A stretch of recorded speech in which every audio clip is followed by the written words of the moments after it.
একটা দুটা নবী নয়, 100-200 নয়, 1-2000 নয়, কম বেশ কেউ বলেছে 2,24,000, কেউ বলেছে 1,24,000।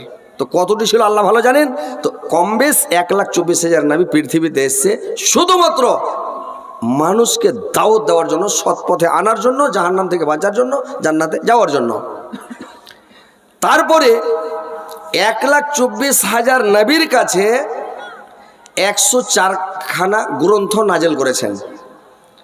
তার মধ্যে সবচাইতে বড় যেটা মানে বড় গ্রন্থ, সবচাইতে উত্তম গ্রন্থ 4টা।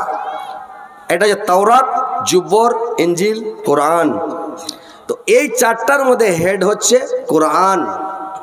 আর 1,24,000 নবীর সর্দার যিনি, ইনার নাম হচ্ছে মোহাম্মদ রাসূলুল্লাহ সাল্লাল্লাহু আলাইহি সাল্লাম। ইনি হচ্ছেন সমস্ত নবীর সর্দার।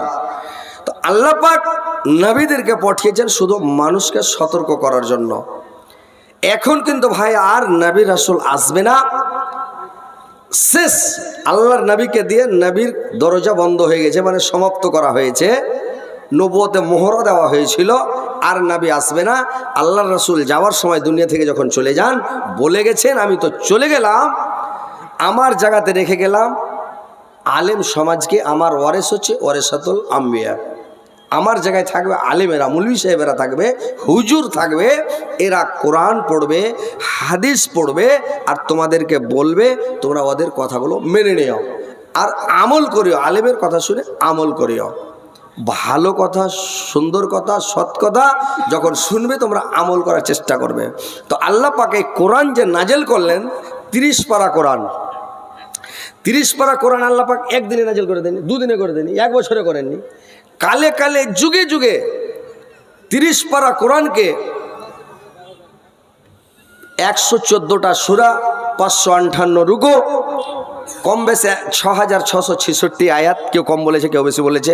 তো 6,666 আয়াত। এই আয়াতটিকে এবং 114টা সূরাকে আল্লাহ পাক কালে কালে যুগে যুগে 22 বছর 2 মাস 22 দিনে নাজেল করলেন। তো এই সূরাটি যে নাজেল হলো, আজকে 2 আয়াত, কালকে 4 আয়াত, কোনোদিন 1 আয়াত, কোনোদিন 10 আয়াত, কোনোদিন একটা গোটাই সূরা, এইভাবে ভাবে নাজেল করেছেন আল্লাহ পাক। তো এই যে সূরাটা আমি তেলাওয়াত করেছি, সূরাটার নাম হচ্ছে হুমাজা। তো এই সূরাটা যে আল্লাহ পাক নাজেল করলেন, কেন করলেন? প্রত্যেক সূরা কোনো কারণে নাজেল করেছে।